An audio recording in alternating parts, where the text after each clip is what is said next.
हैं बंसल न्यूज के खास कार्यक्रम का संभावनाओं का सुकमा। सुकमा नजर नहीं आ रहा था। टिमटिमाती लाइटों के बीच सुकमा बिल्कुल किसी उभरते हुए शहर की तरह नजर आ रहा था। लेकिन इस उभरते हुए शहर के पीछे क्या कहानी है, क्या जमीनी हकीकत है और क्या यहाँ के लोगों की मेहनत है, बहुत सारी बातें हम करेंगे अगले कुछ घंटों में। बहुत सारे अलग अलग फील्ड से लोग हमारे साथ जुड़ेंगे। तो कार्यक्रम की शुरुआत करते हैं। मैं चाहूंगा जोरदार तालियों के साथ आप इस कार्यक्रम की शुरुआत करने की मुझे अनुमति दें। सबसे पहले कोंटा नगर पंचायत के उपाध्यक्ष जाकिर हुसैन जी हमारे बीच हैं। मैं उनको मंच पर आमंत्रित करूंगा, वो आए और सुकमा में किस तरीके से, कोंटा में किस तरीके से सब कुछ आगे बढ़ रहा है, क्या कुछ हो रहा है, वो हम चर्चा करेंगे। जाकिर हुसैन जी आइए।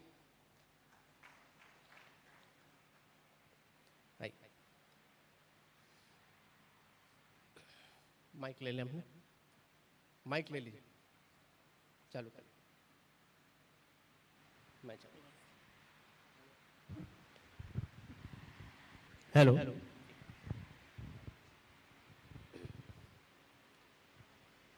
तो दोस्तों बात की शुरुआत करते हैं। अगर आप लोगों के कुछ सवाल हो तो मैं आप लोगों के सवाल भी लूंगा। जाकिर हुसैन जी जवाब देने के लिए आज यहाँ पर बैठे हुए हैं हमसे बात करने के लिए। जाकिर जी, नगर पंचायत उपाध्यक्ष है कोंटा के आप। जी नमस्कार। किस तरीके से कोंटा में नगर पंचायत उपाध्यक्ष के तौर पर आपका कार्यकाल रहा है? कोंटा में किस तरीके से सब कुछ आगे बढ़ रहा है? क्या अगर मैं आपको बोलूं कुछ दो चार पॉइंट्स आप बताएं कि नगर पंचायत उपाध्यक्ष के दौरान कोंटा में ये कुछ हमने दिया है। सर, नगर पंचायत उपाध्यक्ष मैं जनवरी 2016 में बना। उसके बाद 2 साल 16 और 17 और 18 फंड की कमी से पूरा नगर पंचायत क्षेत्र पूरा जूझता था। बहुत तकलीफ थी। जनता की समस्या को हम समाधान नहीं कर पाते थे।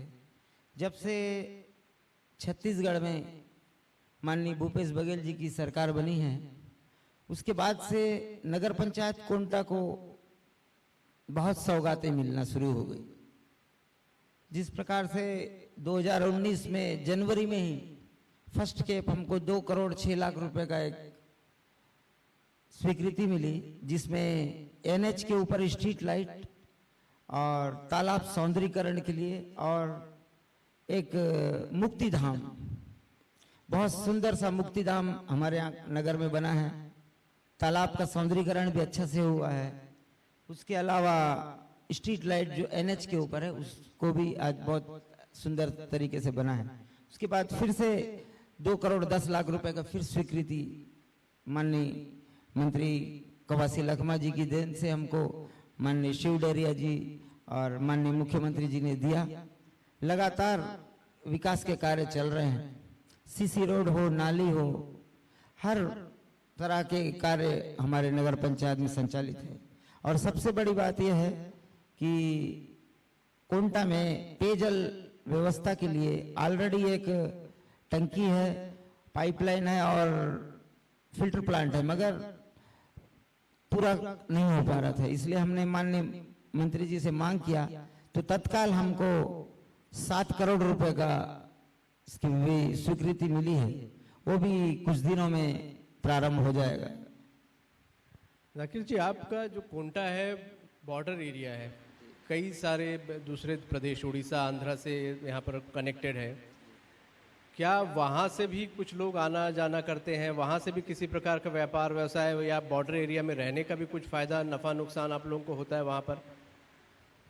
नहीं, बॉर्डर होने की वजह से हमको उसका फायदा भी है, क्योंकि आंध्र प्रदेश उड़ीसा का बॉर्डर है कोंटा। बॉर्डर होने के कारण व्यापार का एक बड़ा हब बना है। जैसे भद्राचलम है पास में और राजमहेंद्री, ये आंध्र प्रदेश के एक तेलंगाना का शहर है। इससे व्यापार बाजार हाट में या कोई सामान लाने में सुविधा मिलती है हमको। और हमारे क्षेत्र से भी वनोपज हो या कोई दूसरे सामान खरीद के आंध्र प्रदेश तेलंगाना के लोग भी ले जाते हैं, फायदा होता है।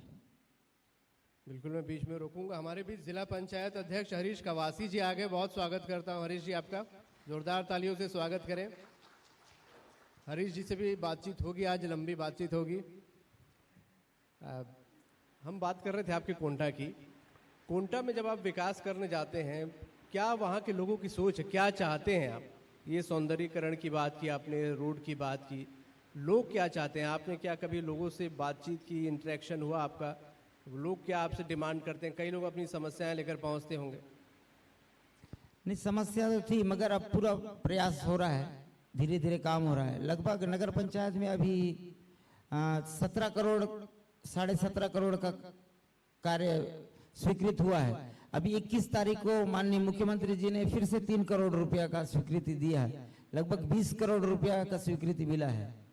इसके अलावा भी जो लोगों की मांग थी कि आवास मिले, मोर जमीन मोर मकान अंतर्गत मेरे नगर पंचायत क्षेत्र में 763 आवास स्वीकृत हुए हैं, जिसमें 500 आवास पूर्ण हो गए हैं। अभी 263 आवास प्रगति पर है और उसके अलावा 250 आवास के लिए हमने मांग किया है, उसका डीपीआर बन गया है, उसकी स्वीकृति भी जनवरी तक आने की संभावना है।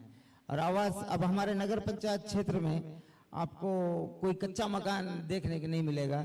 जब से छत्तीसगढ़ में कांग्रेस सरकार बनी है, लगातार विकास हो रहा है और सभी को, जरूरतमंदों को आवास उपलब्ध हो रहा है। बड़ी अच्छी बात है कि सभी के मकान पक्के हो गए, ये एक बहुत बड़ी ज़रूरत यहाँ पर होती है। आगे क्या सोच रहे हैं आप कि किस तरीके से बदलाव करेंगे और क्या फैसिलिटीज़ हैं जो कोंटा एरिया में आप देना चाहते हैं अपनी जनता को? अभी हमारे कोंटा में एक पुल बन रहा है। अगर वो पुल 1 आध साल के अंदर जल्द से जल्द बन जाएगा तो कोंटा से उड़ीसा का जो लिंक है बहुत 1 किलोमीटर के रेंज में है। अगर पुल जल्द से जल्द बन जाएगा तो बहुत फायदा होगा व्यापारिक दृष्टि से भी, और जो बॉर्डर मेरी एरिया में जो लोग रहते हैं उन्हें भी अपने रिश्तेदारों से या आसपास मिलने के लिए बहुत अच्छा होगा अगर ये पुल जल्द से जल्द बन जाता है तो। बिल्कुल, तो आने वाले समय में बहुत से बदलाव यहाँ पर हम कोंटा में देखने को मिलेगा हमको, जैसा कि आप बता रहे हैं। क्या प्रमुख समस्याएं आप वहाँ कोंटा की देख पा रहे हैं? क्या आप वहाँ के आने वाले समय में उन समस्याओं को दूर करने की आप कोशिश करेंगे? अभी क्या प्रमुख समस्याएं देखते हैं आप? मुख्य समस्या तो सड़क पहले बहुत खराब थी। 2019 से हम कोंटा से सुकमा आने के लिए 5 घंटे का सफर तय करना पड़ता था, एक समय था। सबसे खुशी की बात यह है कि आज हम 40-50 मिनट में आज सुकमा आ रहे हैं। एक दिन पहले से प्रिपेयर होना पड़ता था कि 5 घंटे का सफर करके 78 किलोमीटर आना है, मगर सरकार की दूरदृष्टिता और इच्छा शक्ति के कारण जल्द से जल्द हमारा रोड बना है।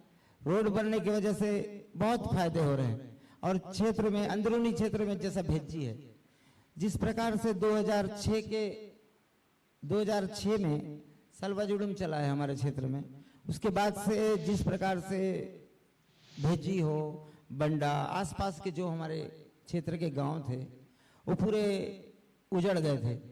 कुछ लोगों को बेस कैंपों में रखा गया था, मगर आज जब से सरकार बनी है, माननीय मंत्री हमारे कवासी लखमा जी के प्रयास से अब वो गांव वापस हो रहे हैं।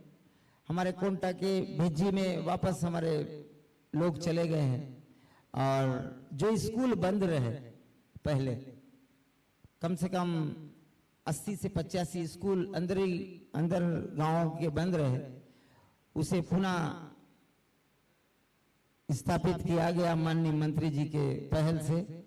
उससे हमारा क्षेत्र फिर से शिक्षा के क्षेत्र में अच्छा डेवलप कर रहा है। जाकिर जी, बहुत सारी शुभकामनाएं देता हूं मैं आपको। धन्यवाद हमसे बात करने के लिए आपका। बहुत बहुत धन्यवाद सर, आप सभी को बहुत धन्यवाद। तो कोंटा के बारे में हमने चर्चा की, किस तरीके से कोंटा में विकास हो रहा है।